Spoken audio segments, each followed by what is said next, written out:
Joining us now, we have former Israeli Prime Minister Naftali Bennett. Prime Minister, thank you for your time this morning. Really appreciate it, sir. Sure. President Trump has obviously been very vocal throughout this conflict. He's warning Iran that patience is wearing thin. He said, I'm not too much in the mood for negotiating. The Iranian Foreign Ministry spokesman says any American intervention would be a recipe for an all-out war in the region. If you were in Netanyahu's shoes, what exactly do you want from Trump right now? We're not asking Trump for anything. We're working to defuse and denuclearize Iran, take away its nuclear program, its ballistic missile program, and its terror program. They are the big menace, and I would just make one correction.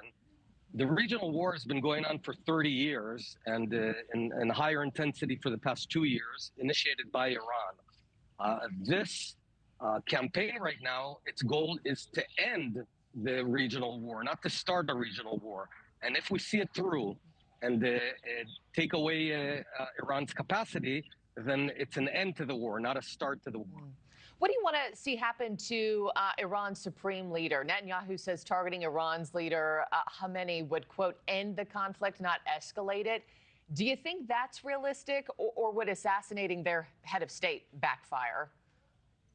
Look, I stated our goals. Take away the nuclear, take away the ballistic, and take away the terror. We can achieve it in multiple ways. That's one of the ways possible. I wouldn't take it off the table. Let me ask you, just in talking about Israel's capabilities, just your arsenal at this point. A new report out early today in the Wall Street Journal claims that Israel is running low on defensive arrow interceptors, raising the concern about your ability to intercept long-range missiles. Claims the United States has been augmenting that supply for months, but that both countries are burning through that supply, and you can't afford to just sit around and play catch. How big of a worry is that? Well, we're running very high on spirit, and the Israeli people are willing to endure the price in the short term of this war to prevent the total destruction of Israel and of the Middle East with nuclear Iran, who clearly is willing to use all its arsenal to destroy other countries. We also, at the same time, are deeply thankful to the United States of America, to President Trump, for having our back. But as I said, Israel never in the past asked America to fight for us. We're not asking that now. We're doing the job. America will decide whether it's in its own national interest to remove this strategic threat for America, as America defines a nuclear Iran. And Prime Minister, just as we look ahead here, realistically, how does this get resolved? It doesn't seem like either side is interested in a ceasefire deal. President Trump himself said he's looking at something much bigger, more concrete than that.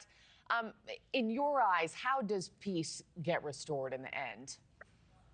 Well, by achieving the three goals we described, we can achieve it unilaterally. We can ultimately degrade all three vectors, nuclear, missiles, and terror.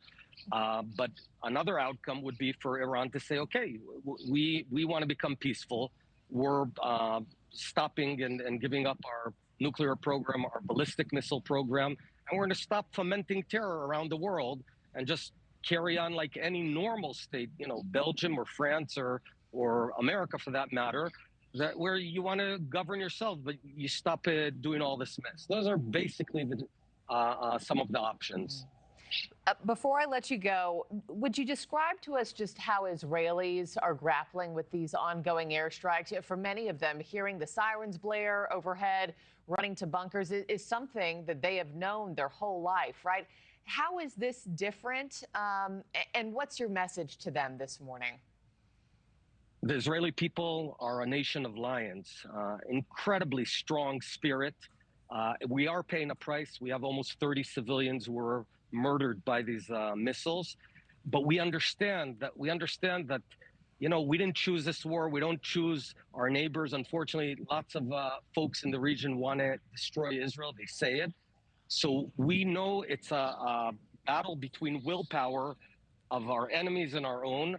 And I will tell you this one thing, all Israelis, right and left, coalition and opposition, we all stand united to see this through and to remove this mortal threat on Israel's future. Thank you for watching. Subscribe below and download our NewsNation app right now on your phone, and you will get fact-based, unbiased news for all Americans.